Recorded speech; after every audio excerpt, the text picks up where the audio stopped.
ceux qui ne connaissent pas ce concept, il te suffit d'envoyer par mail, le mail est en barre d'infos, un problème que tu as, que ce soit sentimental, que ce soit familial, que ce soit à ton travail, peu importe le problème, si tu as besoin d'aide, moi et notre communauté se feront une joie de te répondre.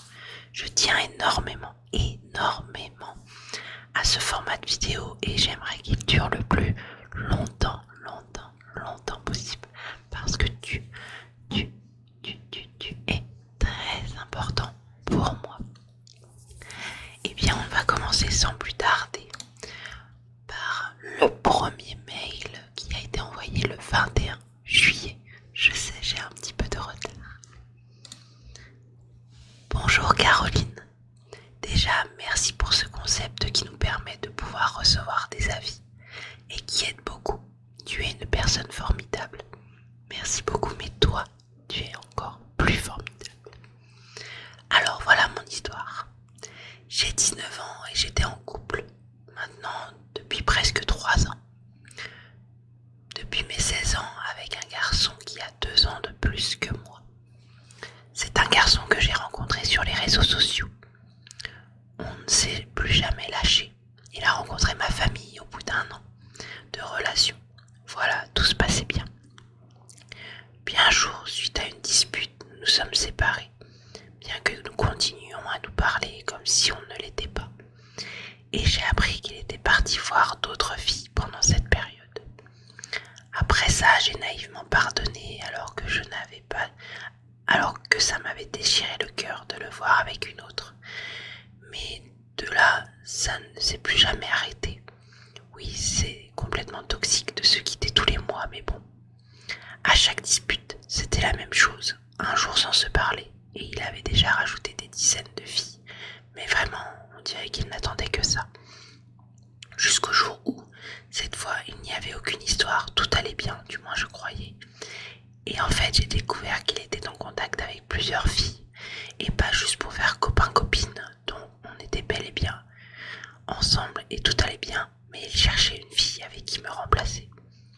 J'ai rien vu venir, mais il gérait clairement des filles devant mes yeux. Bref, conclusion, j'étais en couple avec un garçon qui aime beaucoup trop les filles et qui m'a énormément manqué de respect. Encore quand il avait des histoires en soi, je pouvais pas lui reprocher car officiellement on n'était plus ensemble. Mais bon, on se voyait, parlait et faisait tout comme si rien n'avait changé. Donc il n'est plus en couple mais profitant bien de moi. Sauf que cette fois-ci je ne m'y attendais tellement pas.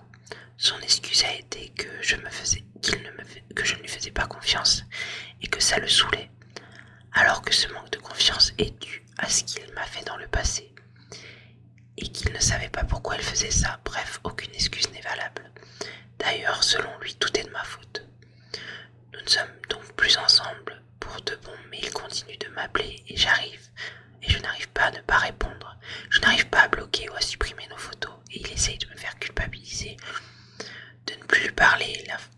La phrase où je me demandais pourquoi et qu'il me manquait par rapport aux autres. Bon, c'est le moins, ok, j'ai mes copines qui me soutiennent, mais j'ai besoin d'un avis extérieur. J'ai l'impression d'avoir perdu 3 ans de ma vie, même si je me dis il vaut mieux avoir découvert cette phase de lui maintenant plutôt que plus tard potentiellement marié avec des enfants.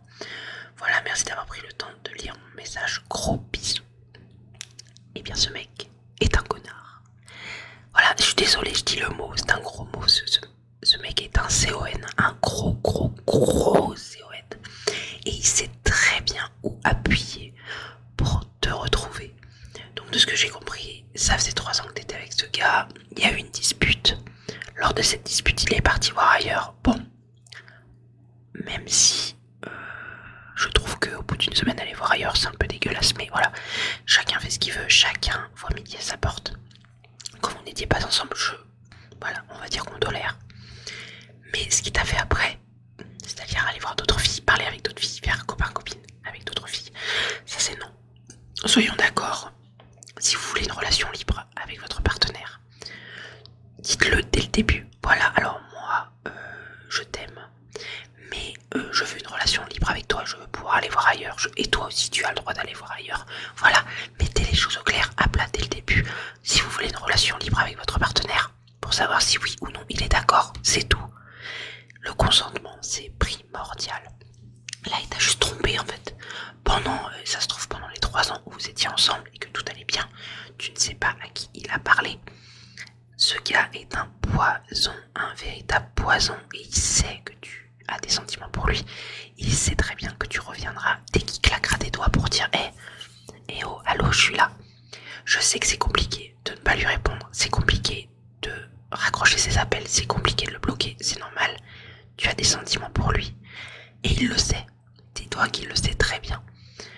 Il dit que c'est pas sa faute, que c'est ta faute à toi, mais vraiment, mais c'est un pervers narcissique, mais à haut level, au très très haut level. Il est allé jusqu'à rencontrer tes parents, faire vraiment le bon petit ami pour après couper la herbe sous le pied. Il faut que petit à petit tu arrives à te détacher de lui. Je ne dis pas que tu arriveras du jour au lendemain, vu que tu es très accroché à ce garçon. Mais il faut que de moins en moins tu discutes avec lui, que de plus en plus tu t'éloignes et que de plus en plus, voilà, tu te détaches de lui tout doucement pour que tu t'habitues à avoir une vie sans sa présence. Et une fois que tu te seras habitué, tu lui dis ciao bambino, au revoir, hasta la vista, j'ai pas besoin de toi. Il faut que tu sortes, que tu vois des amis, que tu te changes les idées, que tu fasses des choses sans lui. Et tu verras que la vie est beaucoup, beaucoup plus belle. Dans ces cas-là, il faut savoir être très égoïste aussi dans la vie. Il faut que tu penses à toi. À toi, à toi, à toi, à toi, à toi, à toi, à toi, à toi, à toi, à toi, à toi. C'est toi le plus important. Et là, il t'a fait souffrir pendant 3 ans. Tu te dis avoir perdu 3 ans de ta vie, c'est souvent ce qui arrive quand on se rend compte qu'il y a un problème dans le couple. On se dit, zut, j'ai passé X années avec la personne et j'ai l'impression d'avoir perdu du temps. Non, je suis pas très d'accord avec cette expression. Je sais que par exemple, moi, si demain je me séparais de mon mari, je me dirais pas que j'ai passé 7 ans, ou que j'ai loupé 7 ans de ma vie. C'est 7 ans qui font partie de moi. Voilà, c'est 3 ans qui font partie de toi. On ne sait pas s'il t'a trompé ou s'il a fait d'autres choses pendant ces 3 ans. Mais ces 3 ans où tu as été heureuse, ces 3 ans où tu as aimé cette personne, voilà. Tu n'as pas perdu ces 3 ans. Maintenant, il faut que tu ouvres les yeux, que tu te mettes un petit coup de collier, comme on dit. Tu sors, tu vois des amis, petit à petit, tu lui parles de moins en moins. Et tu verras, un jour, tu te diras, mais j'en ai marre en fait, j'en ai marre qu'ils m'écrivent, j'en ai marre de ci, j'en ai marre de ça. Stop. Voilà. J'espère en tout cas vraiment que tu vas reprendre confiance en toi. Ce n'est pas de ta faute. Ce n'est pas de ta faute ce qui s'est passé. C'est juste ce mec qui est un gros CON. Tu n'as pas à te reprocher quoi que ce soit. Ce n'est pas toi le problème. Ce n'est pas ton physique, ce n'est pas ta personnalité. C'est lui. Lui le problème, qu'on soit bien d'accord avec ça. Voilà. J'espère que la communauté sera également de mon avis.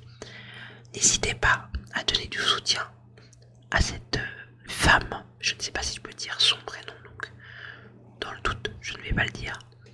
Mais vraiment, reprends confiance en toi. Je sais que tu rencontreras quelqu'un de merveilleux qui te méritera 1000 fois plus que ce petit con.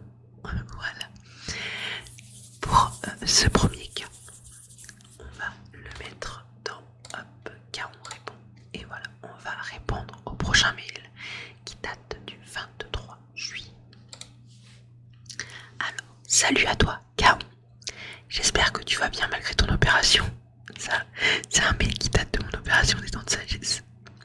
Je te suis depuis plusieurs mois déjà et j'étais ravie lorsque je t'ai vu lancer cette série de vidéos tout à fait intéressante. Merci.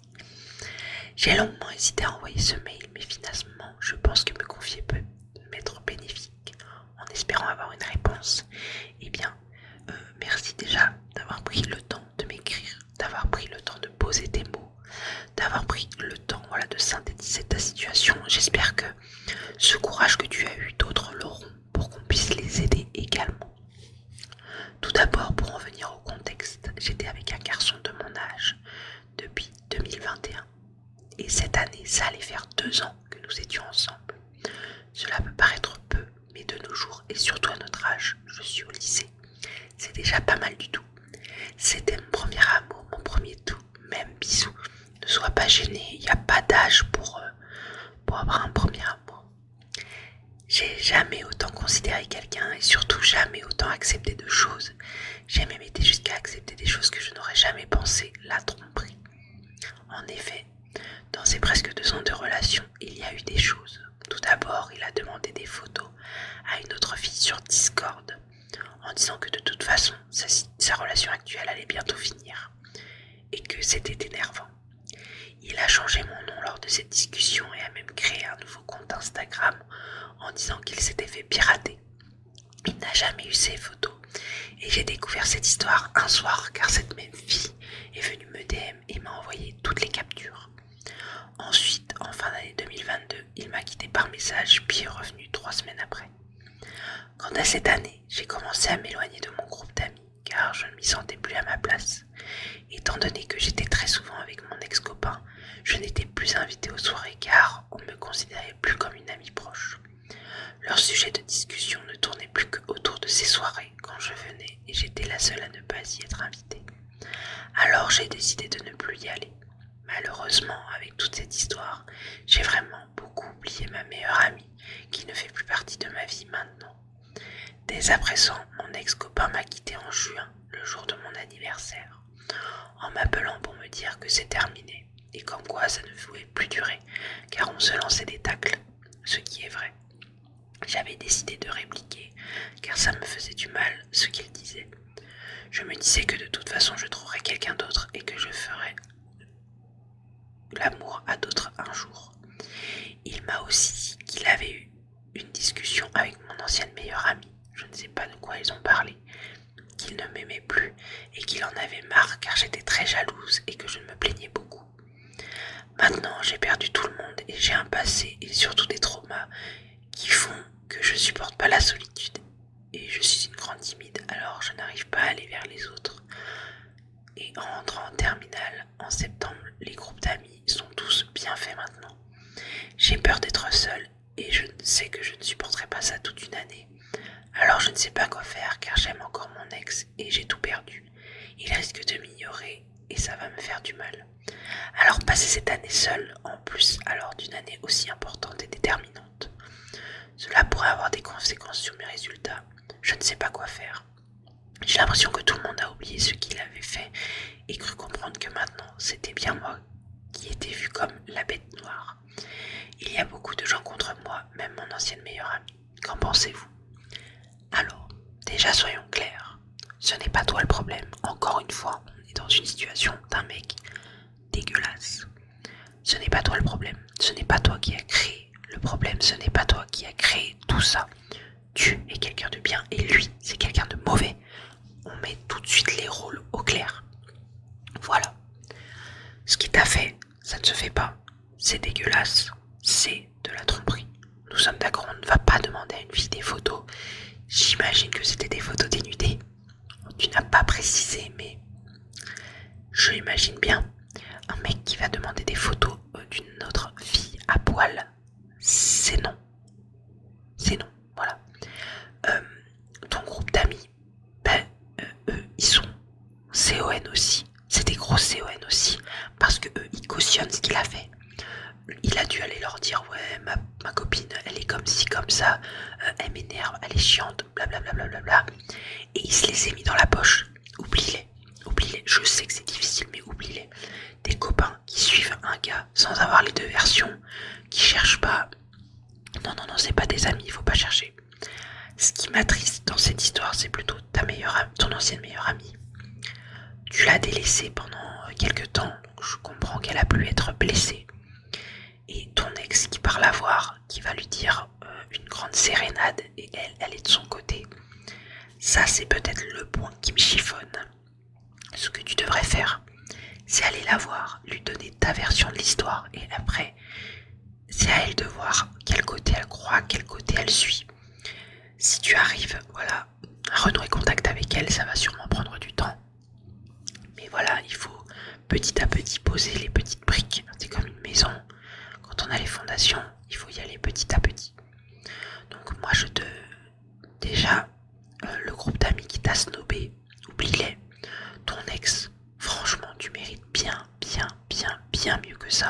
Et je le redis encore une fois, et c'est très important, ce n'est pas de ta faute.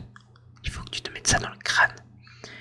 Je sais que c'est un année de terminale, c'est une très dure année, il faut vraiment que tu bosses à fond tes cours, que tu te mettes la tête dans les cours, que tu essayes de renouer avec cette meilleure amie et voir si elle veut repasser du temps avec toi et faire table rase du passé. Oublie ce mec, oublie ton groupe d'amis, essaye d'avoir un contact avec ta meilleure amie et surtout, j'espère que tu vas réussir ton année. Je sais qu'être tout seul, c'est pas agréable, mais tu vas sûrement avoir beaucoup de moments où tu vas être seul et tu vas sûrement avoir des moments où ce groupe d'amis va parler sur toi et ça va te faire énormément mal. Mais dis-toi qu'avec le temps, surtout si ta meilleure amie renoue des liens avec toi, tu vas pouvoir vider ton sac, vider toutes tes émotions et une fois que tout ça sera passé, tu vas pouvoir te focaliser sur tes études. Et surtout, pense pas à ce qu'ils vont te dire, pense pas à tout ça, tu les oublies.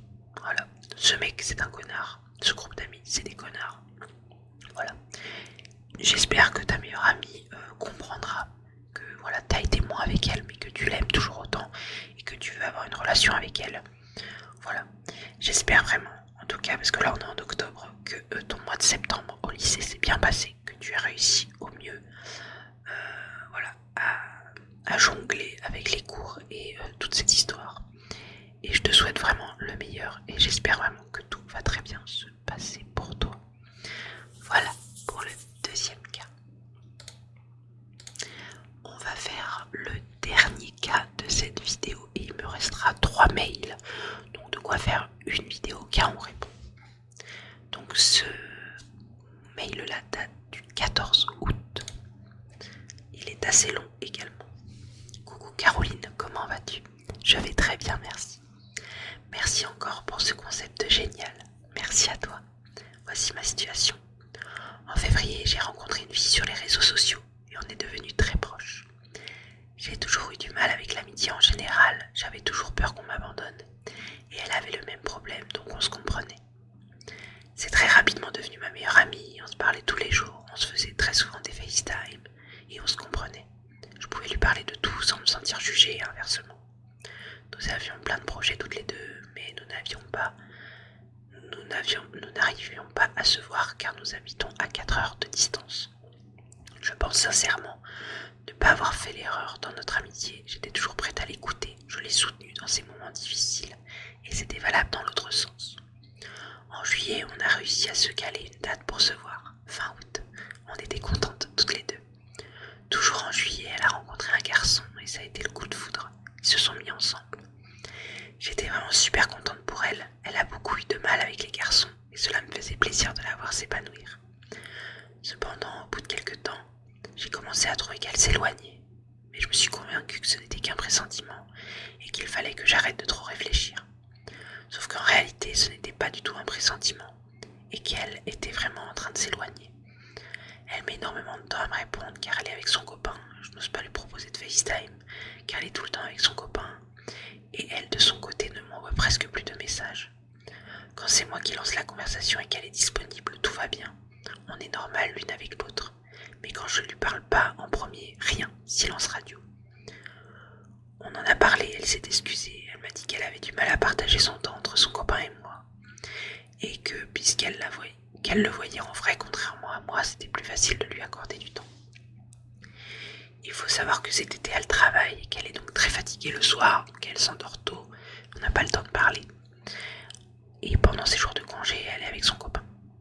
Elle m'a promis de faire des efforts pour prendre du temps pour moi aussi. Elle m'a rassurée, m'a dit qu'elle ne m'abandonnerait pas car j'étais sa meilleure amie et que je l'avais sauvée.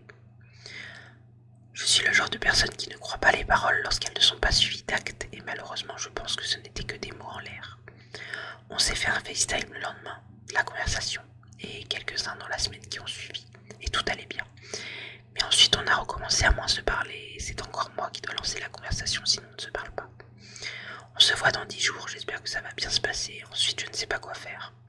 J'hésite à continuer de relancer la conversation tout le temps car en soi, mis à part le fait qu'elle est peu disponible, on n'est pas du tout en froid. Mais d'un autre côté, elle me déçoit car j'étais là pour elle lorsqu'elle était très mal et il a fallu qu'elle trouve un copain pour qu'elle me laisse de côté. J'en ai marre de courir après les gens, je croyais avoir trouvé 7 personnes après avoir beaucoup souffert en amitié, et finalement je ne suis plus si sûr. Que penses-tu que c'est moi qui en demande trop? Je ne sais pas. Eh bien, c'est une situation complexe. Je comprends les deux parties, parce que voilà, vous êtes toutes les deux meilleures amies.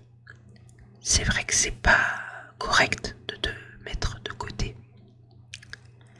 C'est sûr, son copain est avec elle, donc elle passe du temps avec lui, elle passe moins de temps avec toi.